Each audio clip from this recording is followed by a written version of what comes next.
I have the distinct pleasure of bringing someone on that I've watched for years on the History Channel on their Alien series, L.A. Marzulli. He's one of the top authors and researchers of the field of the paranormal and also in the field of Nephilim in Genesis chapter 6, what happened way back then and how it affects us today and what's going to happen in the future because of that. L.A., good morning. It's good to have you with us. Hey, great to have thanks for having me here. Appreciate it. I hope you don't mind that introduction, but I've always enjoyed watching you. I better get another cup of coffee going here. Get you all stoked up.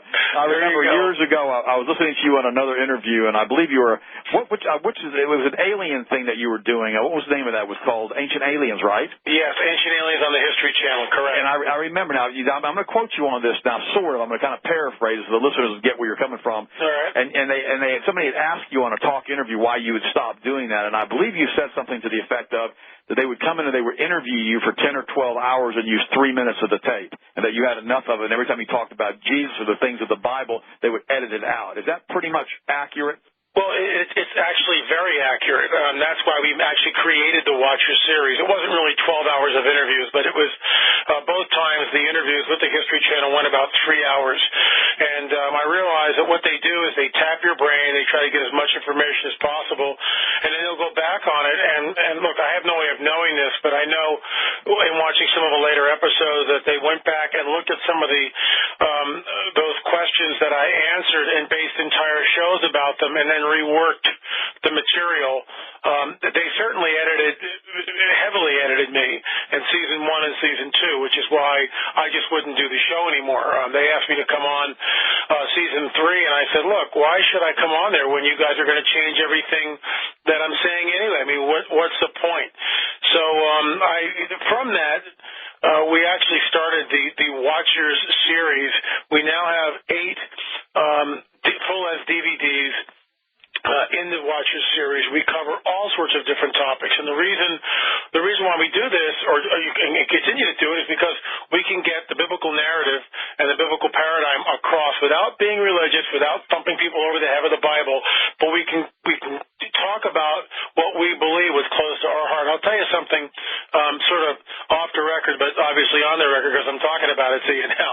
But I was just approached by a production company to really have my own show on the Nephilim, literally, and I passed on it. And I deliberated on it for several weeks. I was in negotiations with the production company, and the reason why I passed on it was very simple. I felt I'd been praying about it, and I had an answer from the Lord. I felt from the Holy Spirit at lunch last Friday, and it was this: do not be unequally yoked. Mm. And I just went, oh, my gosh. Was it a mainstream network that was contacting you, one of the cable networks right now? It would have been a mainstream network. I mean, it would have been great for me, everything that you want, major publicity, a weekly show, 13 episodes in season 1, blah, blah, blah. Great exposure. Are you kidding me? I mean, people would lap that up in a New York minute. And the reason why I passed on it, and I wrote them, I said, with all due respect, the reason why I can't do this is because I will lose my voice. What I mean by that, I will lose the ability. You'll take my work, and frankly, you'll spin it any way that you want to, and there's no guarantee that you won't do it. I'll give you one more example. I was recently on a History Channel again with a show called In Search of a Lost Giants. Now, it took 3 negotiations with their contract before I would sign it, and a trip to my lawyer's office. And, I don't get paid for this stuff on these shows. No one's paying me. So I have to spend money on my lawyer, and we massage the contract. And LA, we got music coming up. Break. Okay. We're going to break. We got to take it. When we come back, everybody, I want to give you LA Marzulli's website. When we come back, so you can get a copy of his new DVD series. We'll be right back.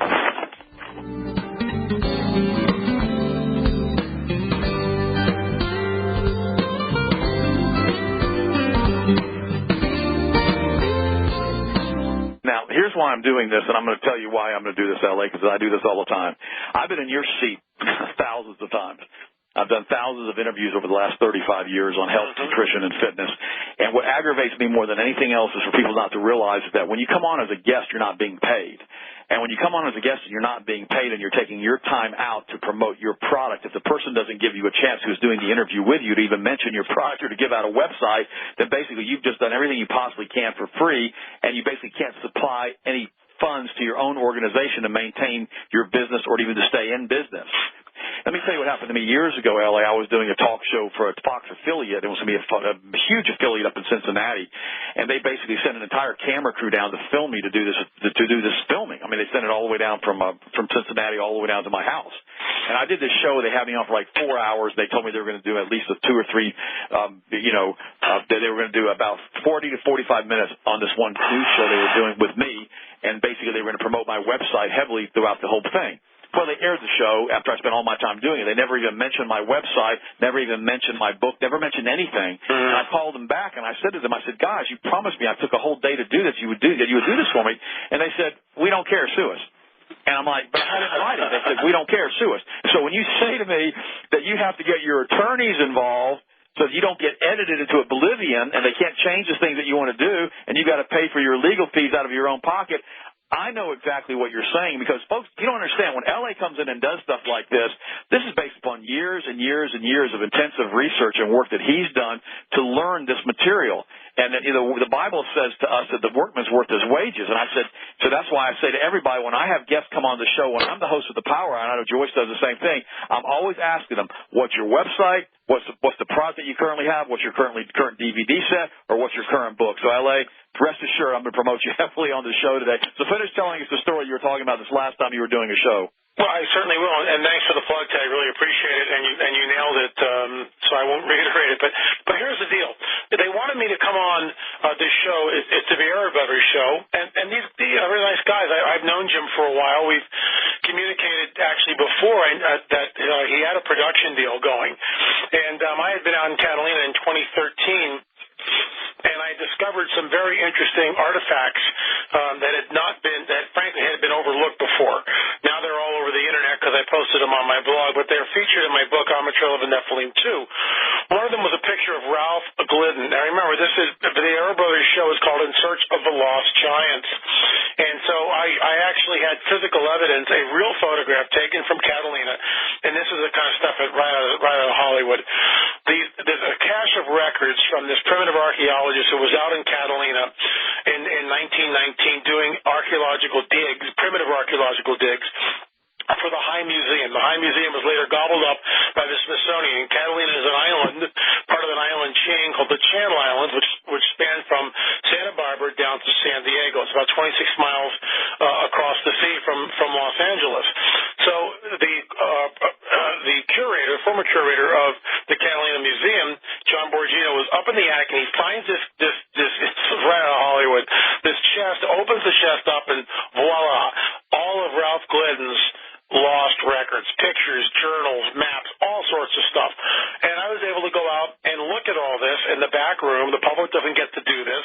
I gave a $1,000 donation, which I was more than happy to give to the new museum in Catalina, and I went in there after hours with the curator, and they had 2 tables set up with white paper on them, and they bought out the museum boxes, and I had at it for 5 hours one day and basically 5 hours the next morning.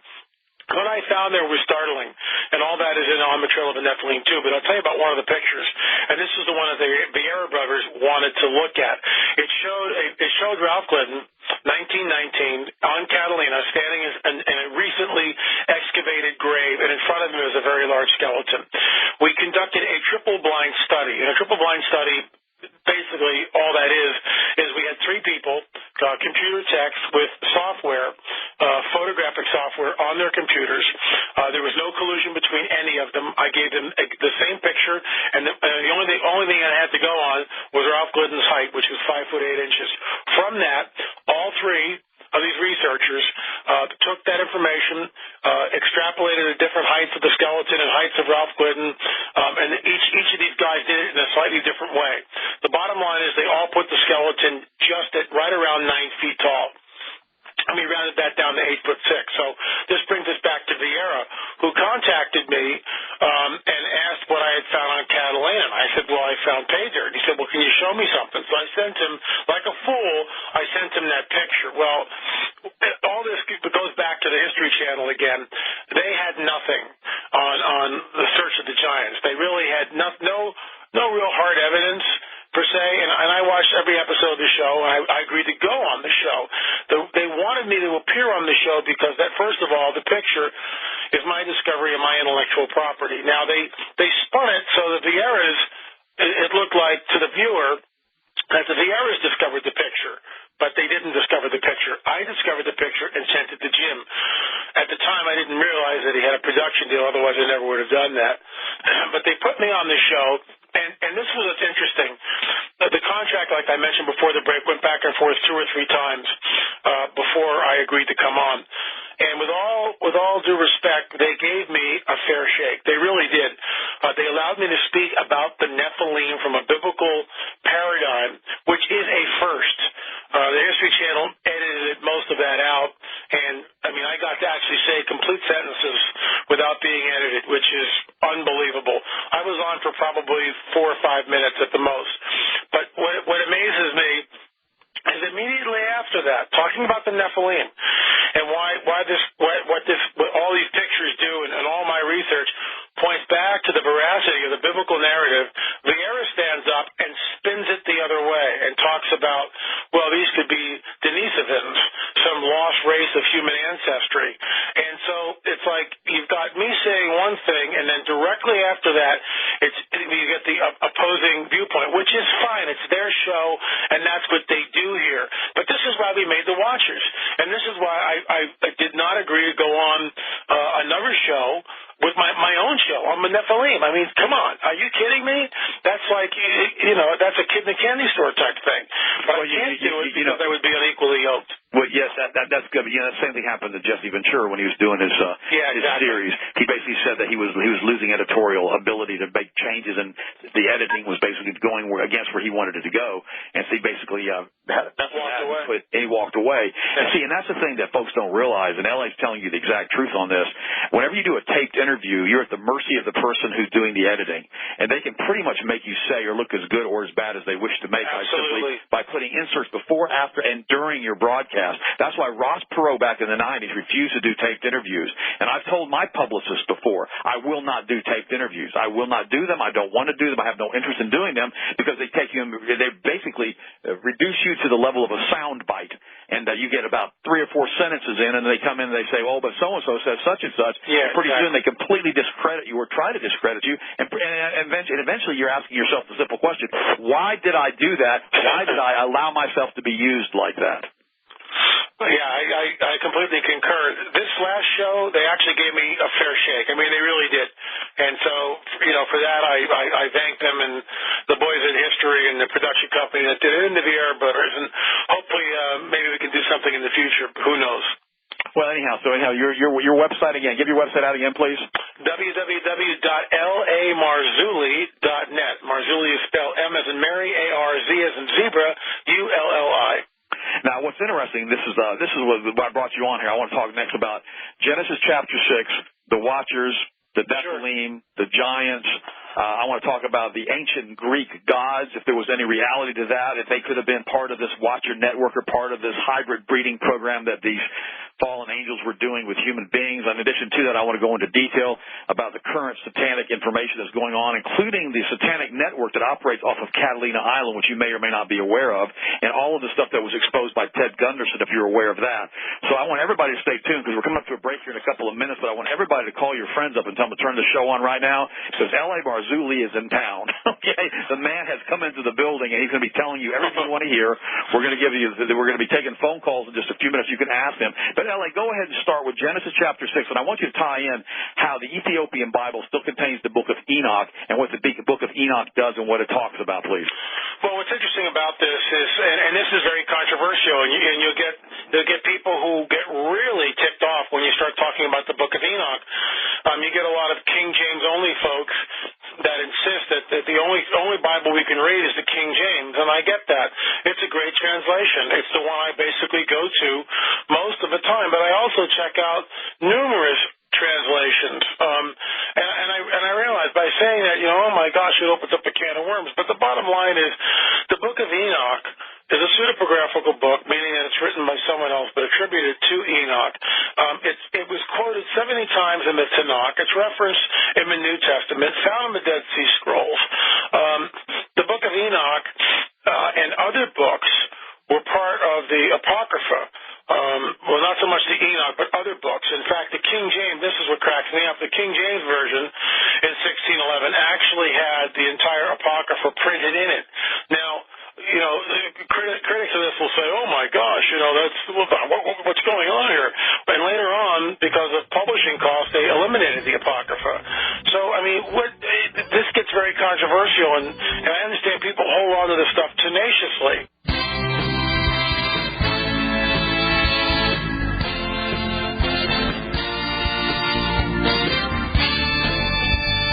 Genesis chapter 6, verse 1, and it came to pass, when men began to multiply on the face of the earth, and daughters were born unto him, that the sons of God saw the daughters of men, that they were fair. In other words, they thought they were good looking, and they thought they were hot.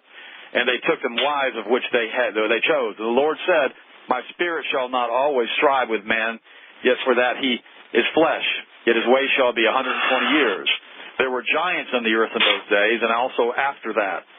I'm going to repeat that. There were giants in the earth in those days, and also after that, when the sons of God came in unto the daughters of men, they bare children to them, and the same became mighty men, which were of old, and men of renown. And God saw that the wickedness of man was great, probably because of the inbreeding of these fallen angels with women and the degradation of the human DNA, and that every imagination and thought of the heart was evil all of the time. And it repented the Lord that he had made man on the earth, and it grieved him at his heart. And so basically then the flood came and destroyed this basically hybrid of the planet that was causing all of these problems.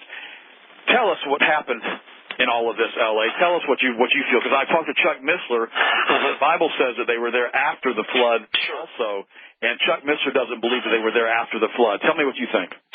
Well, Chuck and I go back a long way in the sense that I cut my teeth on Chuck Missler 34 years ago. I used to listen to his program constantly. I think Chuck is an amazing Bible teacher. I just received the gold medallion from the Queen of the Institute from Chuck this past fall, where I spoke up at the KI Strategic Trends Conference. In fact, there's another conference here in Southern California. This has been hotly debated amongst biblical scholars.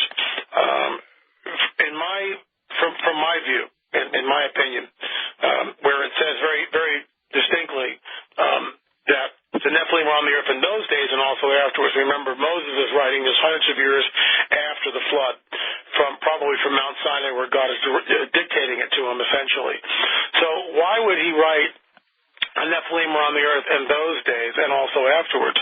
And add to that, when the sons of God saw the daughters of men and had children by them, these became the great, and you just read the passage, the men of renown, the giants, all that stuff, right?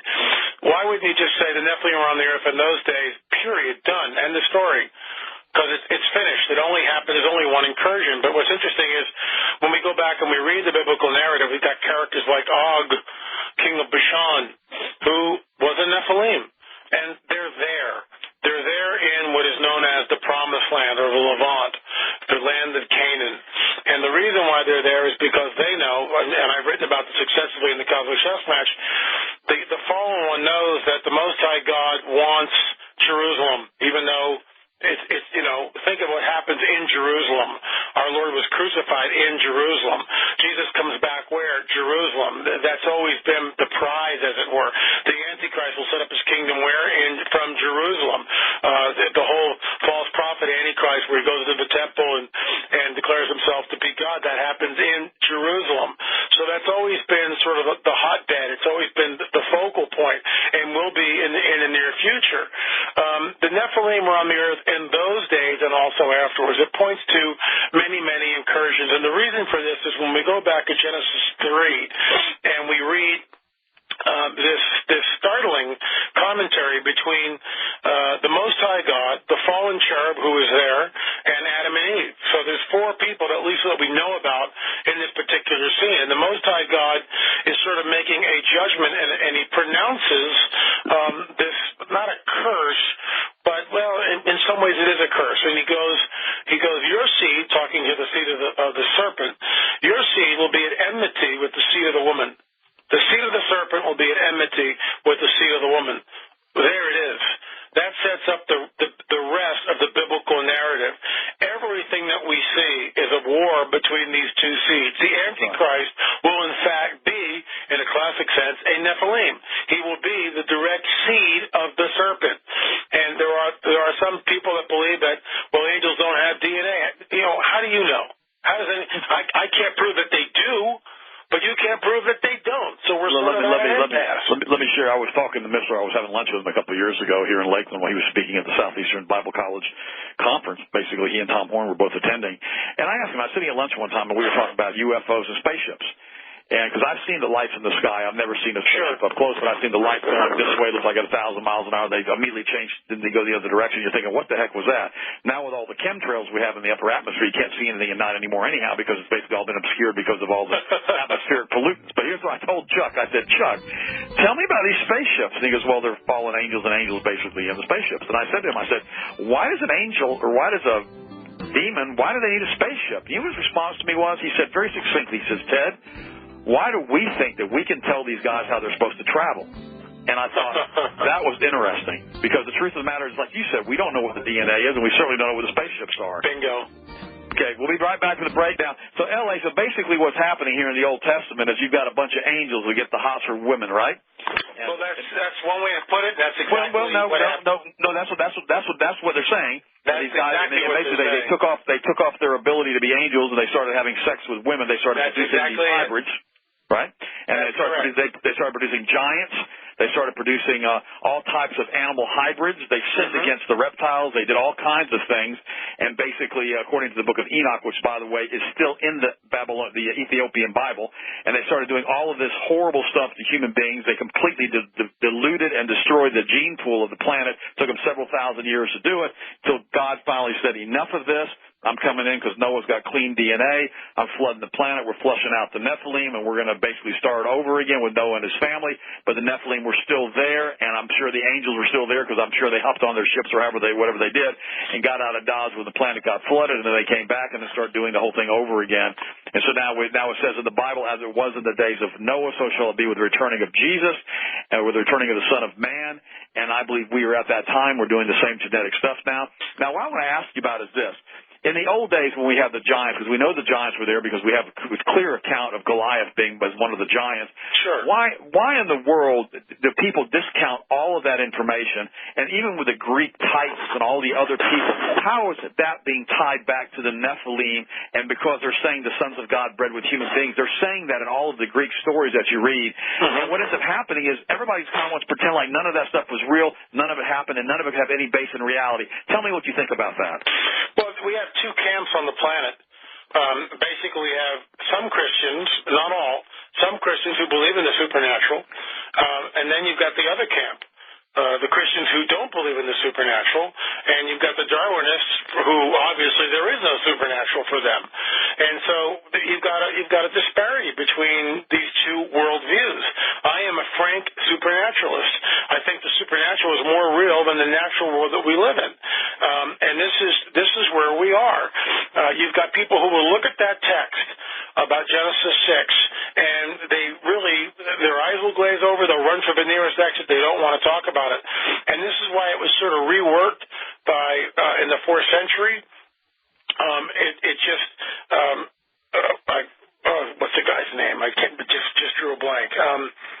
Still drew a blank. The bottom line is in the 4th century, the whole Sethite theory, which is now taught in the seminary, Augustine came up and helped promulgate the Sethite theory, which is now taught in seminaries. It basically says they changed the verbiage. They changed the verbiage there, and that is instead of the sons of God, it becomes the godly line of Seth, and the daughters of men become the hoochie mamas of Cain. But that's not and by the way, hoochie mamas is not a biblical term, but what we see, that's not what the biblical text says. It says the sons of God, the B'nai Elohim, which always refers to the angelic host. And they do the unthinkable. They have sex with the women.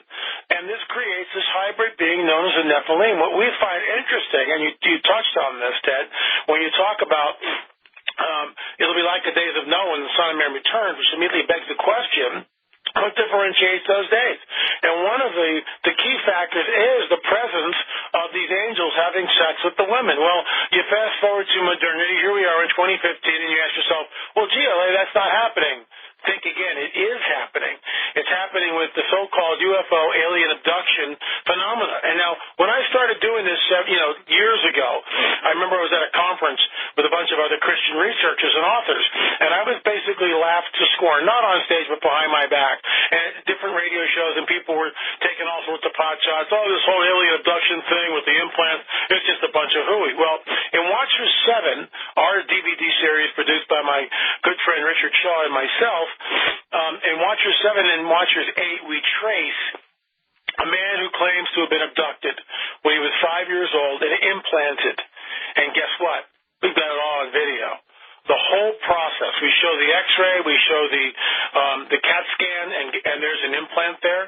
We take a Gauss meter, which measures the magnetic field. There's an implant there. We take a stud finder. There's a metallic implant there. It's giving off a radio frequency of about 330 gigahertz. What the heck are we looking at here? We take him into the surgeon ultrasound machine.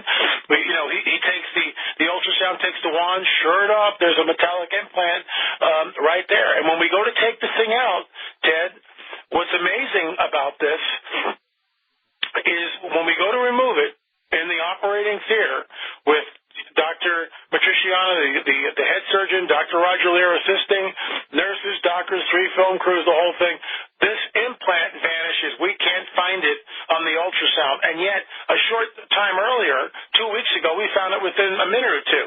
Just bam, there it was. Okay, we'll see you in a couple of weeks. A couple of weeks later, we're in there, and the doctor spends an hour and 20 minutes going over a 3-inch by 8-inch patch of skin on the man's right leg, and the thing is gone. I pray, because I get the tap on the shoulder from the Spirit of a living God, you need to break what's going on here. And I just said, look, guys, this might sound weird, but I'm going to pray, and I'm going to do it now. So without waiting for permission, I launched into the prayer, which was very simple and basically went like this. Father, if there are forces which are cloaking this device, the implant, I pray that you would break their power and do it soon. Well, Ted, within, I would say, less than 2 minutes, all of a sudden the image of the implant underneath the man's leg being shown to us through the ultrasound appears on the screen. And in the way it appears, it like comes out of nowhere.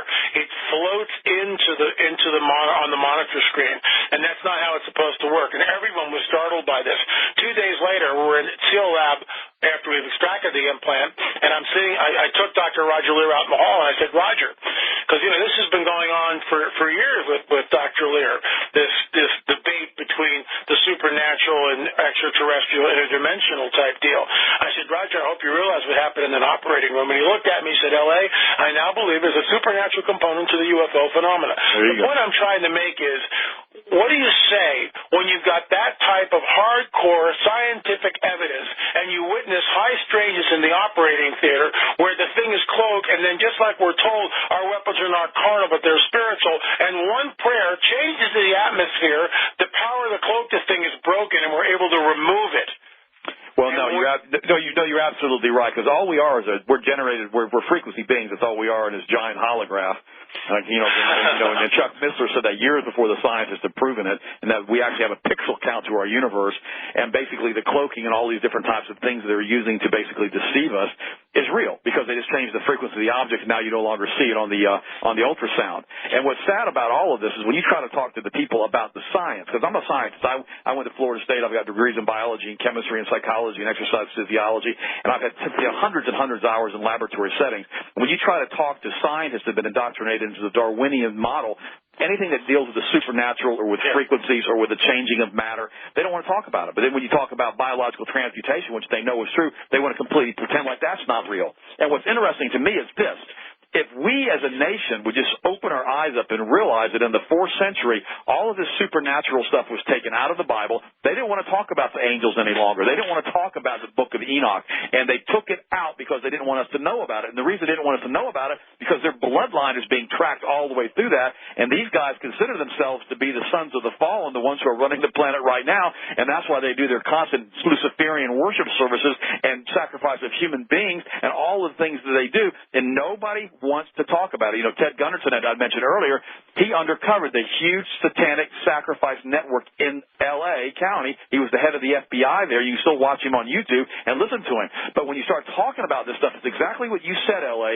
You're laughed under the table by the scientific researchers. But guess what? They're not laughing anymore because everybody's finally beginning to realize that this is a hologram that we're in and that basically we can control the hologram by the words of the mouth and by our thoughts and our attitudes and everything else. God gave us that ability, and the only thing that's real on this planet is our soul, and this is a battle for the souls of men. And if people don't understand that, then they're missing the entire point. And if you don't understand Genesis chapter 6 in the Old Testament with Noah, then you can't understand anything else in the Old Testament, because when God told these Israelites to go in and to wipe these nations out and completely eliminate them, that's because they were, recontaminated with Nephilim DNA, and God didn't want that on the planet to contaminate things. That's the only reason that a loving God would have done that, because he didn't see them as human beings.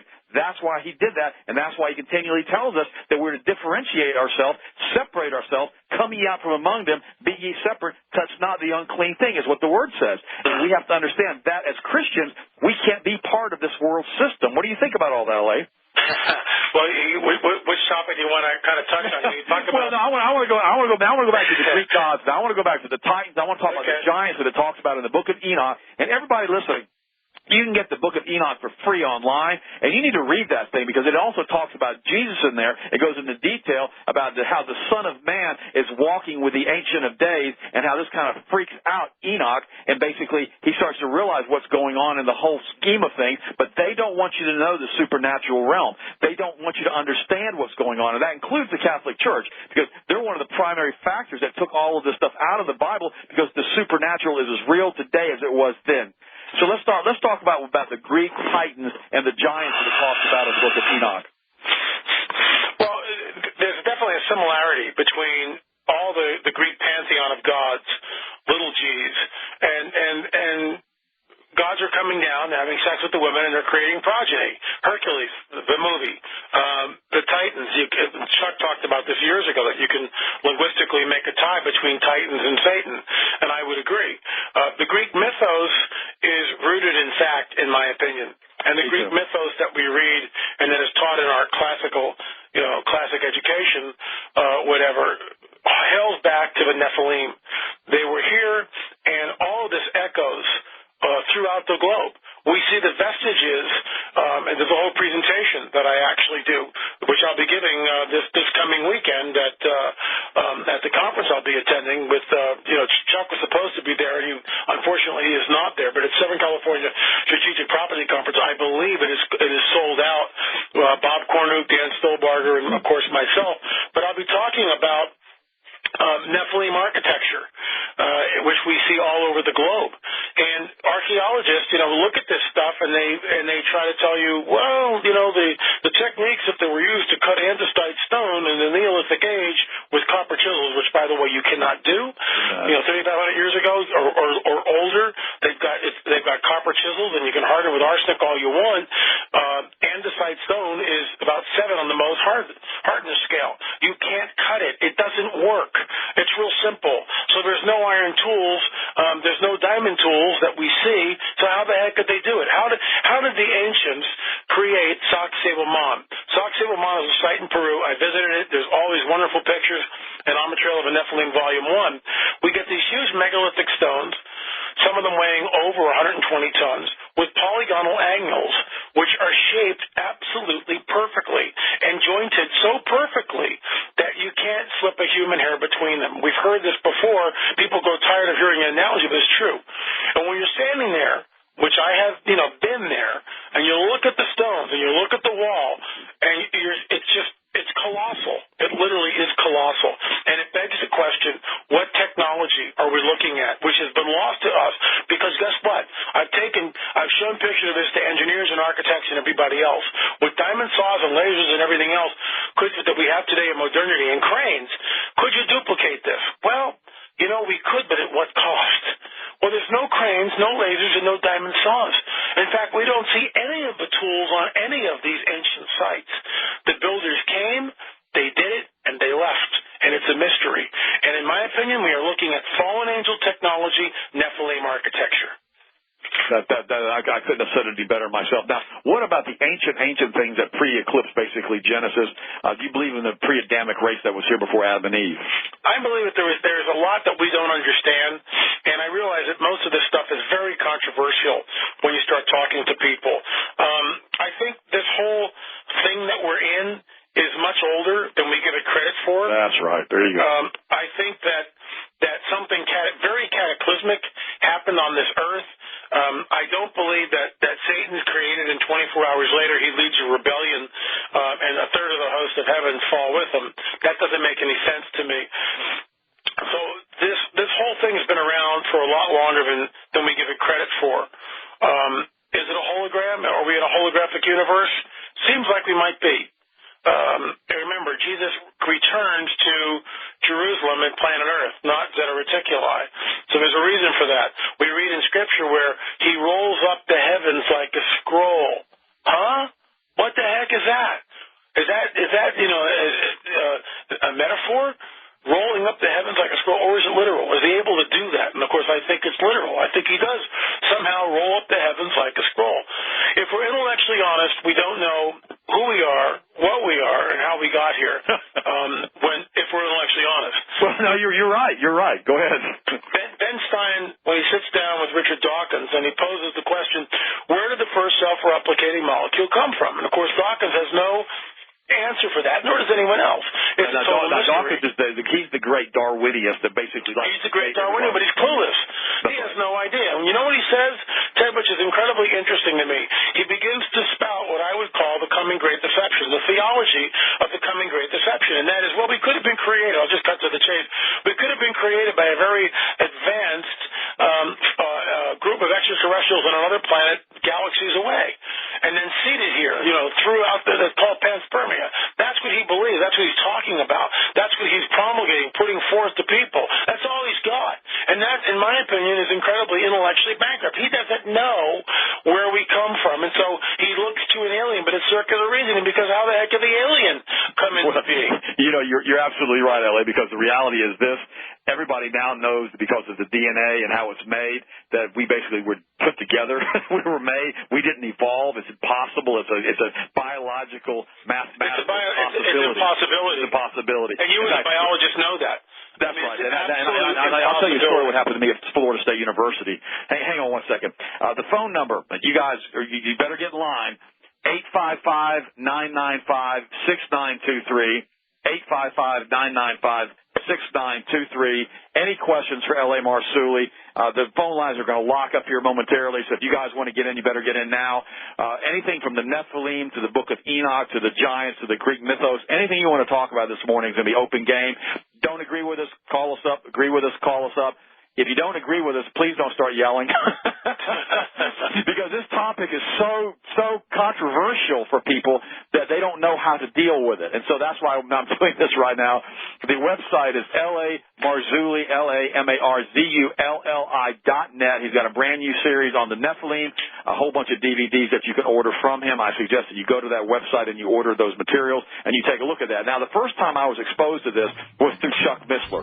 And it was interesting because I was trying to put the connection between the current people that are running the planet, the Luciferians, and where they're coming from. And then when I finally started doing the links back, it goes all the way back to Genesis chapter 6. These guys are bad news. They're always going to be bad news. It's all based on what Lucifer does. When we come back from the break, questions for L.A.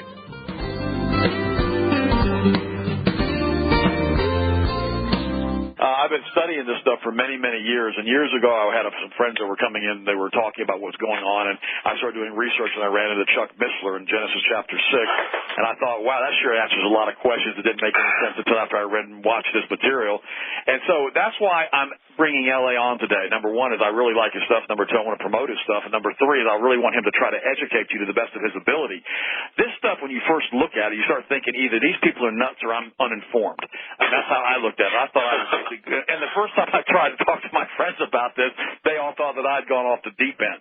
They're saying, you're telling us that angels came down and bred with women, and basically they thought they were hot, and so they started having all these babies that turned into giants and messed up the DNA pool. And I'm like, well, yeah, it's kind of a little more technical than that, but that's pretty much what happened. And they said, well, that's really weird. I'm saying, well, it talks about it in Genesis chapter 6, and it really goes into it in the book of Enoch, which is not an apocryphal text, but it does have references repeatedly through the Bible. Right. So I started reading and doing more and more research, and I started finding out that, you know, you can't really explain what's going on this planet without looking at the supernatural. You can't understand that this is a battle for the souls of men. You don't understand what's going on unless you realize that Satan runs around as a lion seeking those whom he may devour. And by the blood of the power of the Lamb and by Jesus Christ, we're able to overcome all of this stuff. Now, we've got a full phone line. We're going to try to go to these calls as quick as we can because I know the phone lines are in gridlock to talk to L.A. this morning. So we're going to go ahead and go through them. Please, if you want to argue, go ahead and argue for like 30 seconds. Give us your argument, and then we'll rebut it. We may not have a rebuttal for it, but we'll comment on it. So, Daniel from New Jersey, go ahead. Question for L.A. Hi, I'd like to make the point we are dealing with more than the giants. We are dealing with the flesh and blood descendants of Satan himself through Cain. If you go to the book of Genesis and read the genealogy of the descendants of Adam, you will not find Cain listed because Cain was fathered when by Lucifer, the tree of the knowledge of good and evil. When Daniel, thank you. L.A., what do you think about that? Well, that's the serpent seed theory, and it's very interesting, and Sherry Schreiner has been promulgating that for years now. And with all due respect, Daniel, I understand what you're saying, but that's not what the text says, and I got to go with literally what the text says. It says Adam knew his wife, and she produced a son, and he was called Cain. Cain and Abel are not twins. They're two separate births. So somehow you got to fudge that. You got to change the wording. Also, Ella, you got to look it up. You got to look at Lilith. Okay, we can't forget about Lilith in the Old Testament. The first person who God created to be with Adam. I mean, if you want to talk about that, we can't do that. We understand the ultimate controversy, and also how Lilith basically, she bred with Lucifer, and then you had Baphomet. So I mean, there's all kinds of stuff we can talk about this morning. But the thing about it is this stuff has got to be just succinct to the point. That was great. That was a great call. Okay, Jerry from Ohio, go ahead. How you doing, Mr. Marzulli? You're doing a fantastic job, and you are. Thanks, You're getting the truth out. You're getting the truth out. You're the only one that's hitting the nail on the head. Real quickly, I want to throw some questions to you. All these mandatory shots that they're wanting to give our kids, flu shots, pneumonia shots, all these, there's like 15 different shots they want these parents to give, they want their infants to have these. Do you believe that the DNA is being altered through these shots to basically change this young generation into a kind of a Nephilim base population? Go ahead, Ellie.